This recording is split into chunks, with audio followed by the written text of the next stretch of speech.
नमस्कार दोस्तों, मैं प्रणव आप सभी का स्वागत करता हूं अपने चैनल में जिसका नाम है डेडिकेटेड इन्वेस्टमेंट्स। आप में से कई लोगों के अंदर में बहुत फियर आ गया था पिछले 2 दिन में एंड आप सभी के बहुत सारे मुझे मैसेजेस आ रहे थे, तो मैंने सोचा एक प्रॉपर वीडियो ही बना दिया जाए। वैसे मैंने आप सभी को सारी चीज़ें अभी वीकली वीडियोस में बता दिए थे सैटरडे वाले दिन ही, पर फिर भी मार्केट के अंदर बहुत पैनिक मचने के कारण मैंने सोचा एक वीडियो बना दिया जाए और आप सभी का थोड़ा सा टेंशन जो है वो कम कर दिया जाए। और जो भी आपने गलत ट्रेड्स बनाए होंगे इस वाले वीडियो को देख के आप थोड़ा सा सही कर लेना, वरना अगर आपने ऊपर की तरफ में प्रॉफिट बुकिंग पहले कर दिया होगा, अगर आपने कल किया होगा या आज किया होगा, कोई प्रॉब्लम नहीं है, अभी देखेंगे। और मैं आपके सामने कुछ सेक्टर्स के बारे में बात कर लूंगा जो मैं सेक्टर्स एनालिसिस वाली वीडियो बनाता हूँ। तो मैं वीडियो थोड़ा सा जल्दी बनाऊंगा, मतलब थोड़ा सा जल्दी जल्दी सारे चीज़ों को लूंगा, तो आप एक दो बार उसको देख लेंगे वीडियो को एक बार, तो आपको समझ में आ जाएगा सारा। तो जल्दी से मैं आता हूँ निफ्टी के चार्ट के ऊपर, मैं आपके सामने कुछ 2-3 बातें कर लेता हूँ। जब मैं आपके सामने आया था we closed at around this zone, around 18,317 के आसपास जो है हमने यहाँ पे अपना काम क्लोजिंग करके गए थे 330 के आसपास। और हमने फिर देखा, जैसे मैंने आपको बोला था कि यहाँ से अगर इसने इस वाले जोन को काट के ये जो टारगेट है सेम टारगेट यहाँ पे इसको देना है, तो एक बार इसको 18,600 के पास जाना पड़ेगा, 600-650 के आसपास में। 650 वाज अल्टीमेट लेवल। उसके पहले मैंने आपको बताया था 18,500 जो कि यहीं पे आती थी कि 18,500 ये आखिरी इसका दौर है। इसके ऊपर अगर ये सस्टेन कर पाया तो ये आपको 18,650 तक लेके जाएगा, और 18,650 अगर कट गया तो अपन 20,000 रुपये मिलेंगे। ये मैंने डिस्कशन किया था, वीडियो आज भी आपके पास में यूट्यूब के ऊपर डाला हुआ है, फ्री, आप जाके देख सकते हैं, बराबर है। इसने 18,500 को ही ढंग से सस्टेन नहीं किया। जिस दिन इसने यहाँ पे काम किया था, इसने जो क्लोजिंग किया 18,477, 18,500 के नीचे। अगले दिन ऊपर तो खुल गया, पर क्या आप ऊपर में टिक पाए? 18,600 पे खड़े होके भी नहीं टिक पाए। आप सबके पोर्टफोलियो इस टाइम पे ग्रीन होंगे। इस अकेले दिन की कैंडल ने आप सबको आधा तोड़ दिया और आज की कैंडल ने तो और आपको तोड़ दिया, बराबर है। ये जो है ये 600 पे खुला और यहां से नीचे उतारा, मतलब ये 18,500 के ऊपर में होल्ड ही नहीं किए हमने। तो that is a clear cut indication कि इसको अब ऊपर जाने का मन नहीं है।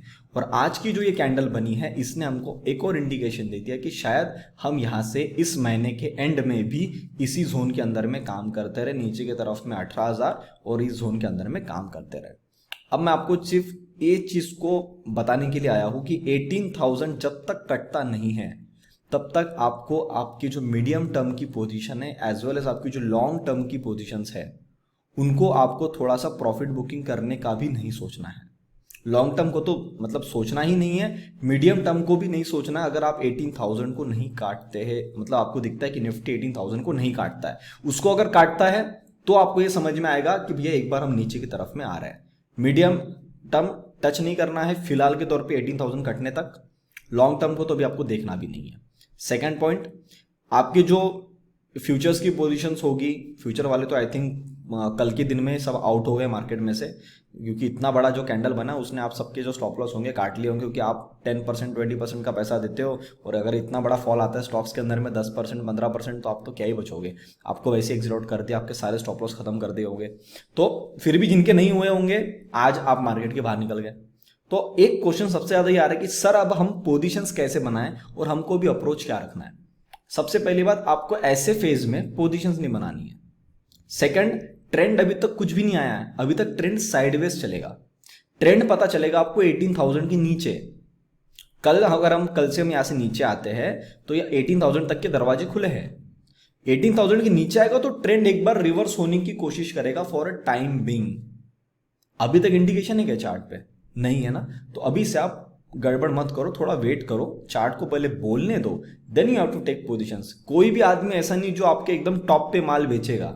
जिस आदमी ने इसको टॉप माना होता उसके सामने एक टॉप फिर बन गया, जिसने इसको टॉप बना लिया होगा उसके सामने एक टॉप ये फिर बन गया, बराबर है ना। तो कभी भी कोई आदमी टॉप नहीं पकड़ सकता है, बॉटम तो भी हम एक बार पकड़ सकते हैं। बॉटम का मतलब जो पावर हमारे हाथ में कि 90% के आसपास हम बॉटम पकड़ सकते हैं। टॉप पकड़ना थोड़ा सा मुश्किल है, थोड़ा सा नहीं मतलब मुश्किल ही है, ठीक है। तो निफ्टी के अंदर में अभी तक जो है साइडवेज की संभावना मुझे लग रही है। पोजीशन अगर आपने काट ली है, अरे वेट करो, अभी जर्नी बहुत बाकी है। ये 400-500 पॉइंट की 600 पॉइंट के लालच के चक्कर में कि यार मैं एकदम नीचे का बॉटम पकड़ लूंगा या मैं एकदम टॉप के ऊपर मुझे माल नहीं उठाना है और टॉप पे ही माल बेचना है, अगर ये सेटअप के साथ में चलोगे आप कभी पैसा नहीं बना सकते। आप सभी को पता है मेरा निफ्टी का टारगेट 25,000 है, बराबर है। ये आज भी लाइन लगी हुई है, अगस्त के महीने में मैंने आपको बताया था ये 25,000 की लाइन बनी हुई है। ये तो मैं आपको सबसे स्मॉलेस्ट टारगेट बता रहा हूँ, मतलब ये यहाँ तक तो इसको जाना है। अभी काटेगा 18,650 700 तो अपने को दिख जाएगा ना, तो उस टाइम पे हम पोजीशंस बनाएंगे, अभी मत बनाओ। या अगर हमको 18,000 के बॉटम पे मिलता है तो हम छोटा सा रिस्क, छोटा सा स्टॉप लॉस लेके माल उठाने की कोशिश करेंगे। एक सिंपल इंडिकेशन मैंने आपको दे दिया, ठीक है। अभी मैं आपके सामने क्या करता हूँ, थोड़ा सेक्टर वाइज बताता हूँ। आप में से कई लोग मुझे स्टॉक्स के बारे में पूछ रहे थे, तो स्टॉक्स के लिए तो अपने पास में यूट्यूब के ऊपर में स्पेसिफिक प्लेटफॉर्म है, वीकली स्टॉक्स एनालिसिस, उसके अंदर में मैं तो अभी सैटरडे को आऊंगा तो सारी चीजें बता के जाऊंगा। तो आप में से कोई ज्वाइन होना चाहते हो आपको आप डिटेल में मिल जाएगा, पर यहाँ पे मैं आपको एक व्यू दे के जाऊंगा कि मुझे क्या लग रहा है, ठीक है। ऑटो के अंदर में सर करेक्शन शुरू हो चुकी है, करेक्शन थोड़ी और बढ़ेगी, जो एक बार ये 11,130 तक आएगी, जो रेड कलर की लाइन लगी है वहां तक। इसका इंडिकेशन क्या है कि ऑटो सेक्टर्स के अंदर में आपको कहीं ना कहीं थोड़ा सा गिरावट और 5 से 10% के हर स्टॉक्स के अंदर में वैरी करेगा, 5 से 10% के आसपास और आपको गिरावट देखने को बिल्कुल मिल सकती है। एनर्जी के अंदर में शुरुआत हो गई है, फ्राइडे वाले दिन कहीं ना कहीं रिलायंस का रिजल्ट भी है, तो थोड़ा ध्यान रखना, थोड़ा गिरावट बनती है तो फिर ये और नीचे आएगा इस जोन तक, कम से कम 23,377। तो एनर्जी वाले जो स्टॉक्स है उनके अंदर गिरावट बिल्कुल बन सकती है। आईटी अभी तक कोई सिनेरियो नहीं है, मैंने आपको बोला था आईटी के अंदर में जो भी ऐसी चाल बनी है एक बाउंस का प्ले काम करेगा। इसने ये देखो किस तरीके से सेटअप बनाया, बाउंस बाउंस बनाते गया ना, मतलब सैंडविच बनाते हुए चला है, बराबर है। एक ही जगह पे दोनों कैंडल बनाते हुए चला, हाई पे आ गया, बराबर है। तो ये एक बाउंस अभी तक है, अभी तक आज तक बाउंस है, ठीक है। इसको घूम के फिर एक बार करेक्शन करने को आना चाहिए, तो वो देखेंगे अभी कैसा काम करता है। आईटी के अंदर में तो आपको हाथ भी नहीं लगाना है। फार्मा सेक्टर एनालिसिस वाला वीडियो जिन्होंने देखा है, मैंने आपको क्लियर कट बोला था, इसके अंदर में ये जो चाल बनी है, आप में से कई लोग बोल रहे थे कि सर फार्मा की जो एक नई चाल शुरुआत हो गई। मैंने आपको बोला सर ये नई चाल ऐसी नहीं बनती है, कभी भी नई चाल बनती ना ऐसे सीधे बनती है, ये सेटअप ही नहीं नई चाल का। और ऐसे कचरे के बाद में तो इसने सीधा काट लेना चाहिए, पूरा टाइम पास कर रहा है। तो ये बाउंस था, मैंने आपको बोला था, आया, लाइन को रिट्रेस किया, जाने की कोशिश किया, घुमा दिया, नीचे आ गया। तो अब ये क्लियर कट इंडिकेशन दे रहा है कि कल से अगर फार्मा के अंदर में गिरावट बनती है तो सर आपको ये इस लेवल पे इंडेक्स मिलेगा 13,500 के आसपास में। पीएसयू बैंक्स अभी तक बुलिश है, पीएसयू बैंक का अच्छा खासा ब्रेकआउट हुआ, ये मैं आपको पहले बोल के जा चुका हूं।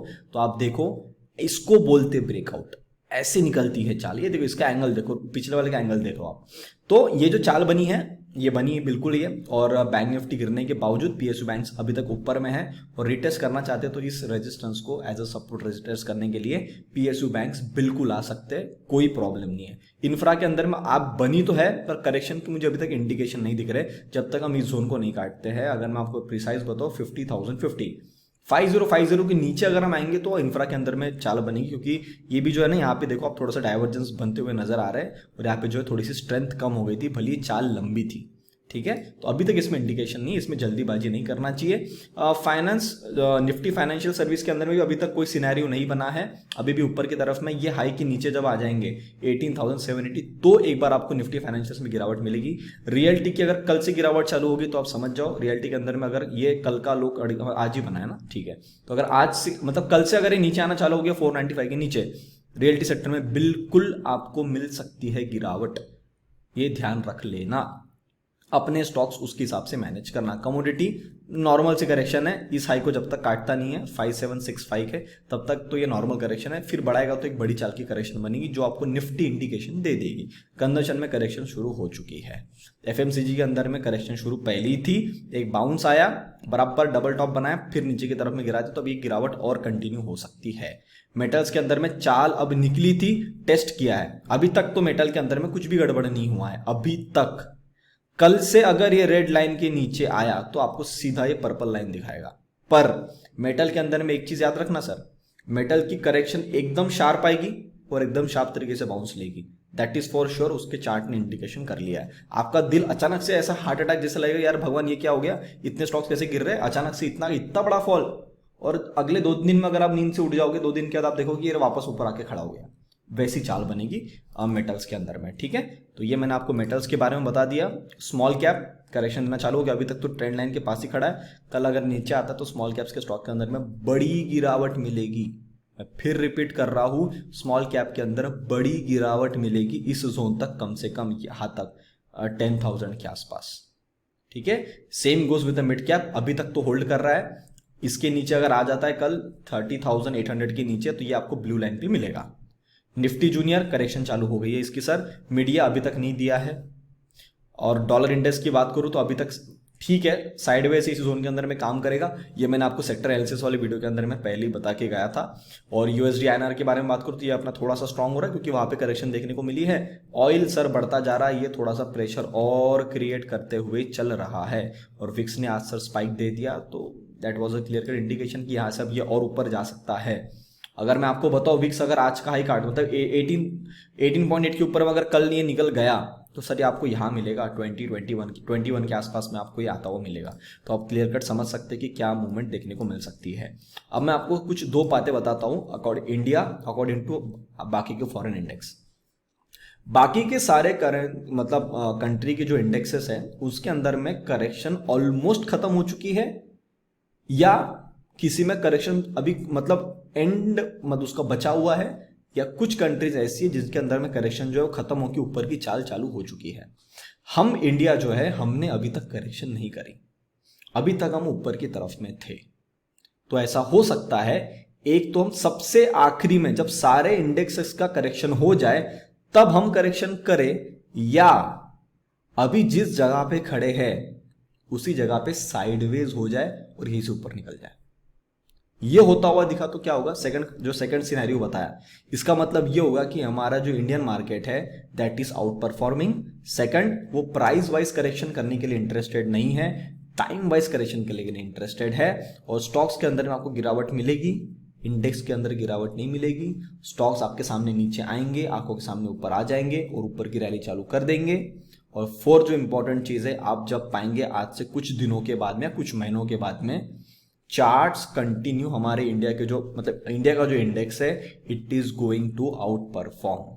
ये कहीं ना कहीं इंडिकेशन हमको अब मिल जाएगा इस वाली गिरावट के बाद से।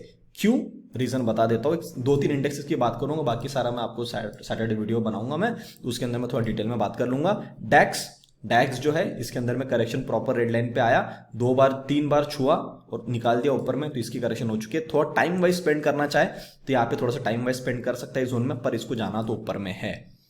डाउ जोन्स सर ये देखो यहाँ से ऊपर की तरफ में निकल गया, तो अब इसका जो पेंडिंग टारगेट है 36,000, अभी चल रहा है 35,600 के आसपास में। 400 पॉइंट ऊपर आ जाएगा तो ये इस लेवल को छूना था इसको, ये पहले ऐसे छूने के लिए जाएगा फिर घूम के नीचे की तरफ में आएगा, क्योंकि इसने यहाँ पे जो काम है अपने रेड लाइन को छूना छोड़ दिया। आप देख सकते हो यहाँ पे लो बनाया पर टेस्ट नहीं किया, ऊपर चले गया तो ये नीचे आएगा। तो जब ये घूम के नीचे आएगा उस टाइम पे हम अपना इंडियन जो मार्केट है वो थोड़ा सा फ्लैट टू बियरिश काम करे, ऐसा मुझे इंडिकेशन यहाँ पे देखने को मिल रहा है। नैस्डैक देखो इसकी यहाँ पे पूरी प्रॉपर करेक्शन खत्म किया, ऊपर की तरफ में चलेगा, तो ये भी एक बार अपना 15,800 के आसपास जाने की कोशिश कर सकता है। तो इनके अंदर में भी चाल बन रही है, हमारे मार्केट के अंदर अभी तक बननी बाकी है। S&P देखो आया प्रॉपर इस लाइन तक आना चाहिए था इसको, बस आ ही रहा है। अभी लाइन बनी हुई है मेरी 45-60 के आसपास, अभी 45-40 चल रहा है, 20 पॉइंट बच गए सर इसके अंदर में। ये जो सारी चीजें मैं आपको बता रहा हूं उसके पीछे रीजन सिंपल है कि आपको थोड़ा सा अभी साइड में होके बैठना पड़ेगा जब तक हम एक बार अपनी करेक्शन जो यहाँ पे खत्म नहीं कर लेते। अब मैं बात करता हूँ बैंक निफ्टी की। ये बैंक निफ्टी का चार्ट आपके सामने आ रहा है एंड बैंक निफ्टी का 1 डे के चार्ट आपके सामने आ गया। बैंक निफ्टी ने अभी तक करेक्शन नहीं दिया है, पर मैं आपको बोल सकता हूँ बैंक निफ्टी के अंदर में करेक्शन अगर बनती है इस लेवल तक आपको नजारा मिल सकता है 38,300 के आसपास। तो जहां से इसने रैली चालू किया था यहाँ तक एक बार आने की कोशिश करेगा। बैंक निफ्टी के अंदर में PSU banks currently out perform कर रहे हैं, पर बाकी जो सारे बैंक्स है वो थोड़ा सा नॉर्मलिश है, तो उसके अंदर में आपको गिरावट देखने को मिलेगी। एंड उस चक्कर में क्या होगा, PSU बैंक्स ज्यादा नहीं गिरेंगे पर थोड़ा सा मतलब है ना, मतलब सब अगर एक साथ सब नीचे पिट रहे हैं तो बेचारों को भी नीचे आना पड़ेगा बोलने के लिए भी यार ठीक है आप गिर रहे हो तो मैं भी आ जाता हूँ नीचे। पर मैं आपको बता सकता हूँ कि PSU बैंक्स गिरेंगे तो, पर ज्यादा उनमें गिरावट नहीं देखने को मिल सकती, ऐसा सा मुझे अभी तक इंडिकेशन है। कुछ भी चेंज होता है मैं अपने टेलीग्राम चैनल पे बता दूंगा, डेडिकेटेड इन्वेस्टमेंट चैनल के ऊपर में। एंड कॉन्ग्रेचुलेशंस जिन्होंने बिटकॉइन होल्ड करके रखा था। I was talking you about at 40,000 level, do you remember? मैं आपको 40,000 के आसपास जब बिटकॉइन था तब मैं आपके सामने आया था, जस्ट अ मिनट, एंड मैंने आपको बोला था कि $1 लाख का टारगेट है इसका, ये लेवल्स याद है सब आपको, ये सब 40,000 40,800 इस लेवल पे आया था सर आपके सामने में। आज भी आपके साथ यूट्यूब का वीडियो है। ये जो बॉटम लगा है, मैंने बोला सर ये नज़ारा शायद आपको आने वाले टाइम में रेट इतने सस्ते नहीं देखने को मिल सकते हैं सर। ये लो कितना लगा है इसने, 39,600 से आज आपको 66,000 पे खड़ा किया है। उस टाइम पे आप में से कई लोग मुझे ये बोल रहे थे कि सर बिटकॉइन आप जो 1 लाख का टारगेट बता रहे हो सर, कुछ भी बातें कर रहे हो, अब इतना लंबा तो नहीं जा सकता है। उस टाइम पे यहां से ये टारगेट देखने में बहुत दूर लग रहा था। आज क्या आपको दूर लग रहा है, जरा देखिए। उस टाइम पे यहां पे थे ना, तो ये टारगेट दूर लग रहा था। आज अगर मैं बात करूं कि 66,000 के बाद अब ये 1 लाख आ सकता है, तो आप में से सब लोग हाँ बोलोगे। क्यों हाँ बोलोगे? क्योंकि अब डिस्टेंस कम हो गया ना। पर उस टाइम पे ये समझना और अपनी क्रेडिबिलिटी को दांव पे लगा के बोलना कि यहां से इसकी चाल बन सकती है, ये आपको ना मार्केट सिखाता है, मार्केट के एक्सपीरियंस सिखाता है। तो कॉन्ग्रेचुलेशंस, मेरे पास तो माल पड़ा हुआ है और आपके लिए मैंने जो एक अकाउंट शो के लिए रखा हुआ है जिसमें अराउंड 1.5 लाख है, उसके अंदर अराउंड 20 to 23% के आसपास प्रॉफिट में हूँ मैं अभी। पोजीशन मुझे और ऐड करनी थी, अब मुझे डिप पे मिलेगा तो मैं फिर उठाऊंगा, नहीं मिलेगा तो सर ऊपर जाते रहेगा तो मुझे ऊपर में ही खरीदना पड़ेगा, भले महंगा खरीदना पड़े पर खरीदना तो पड़ेगा।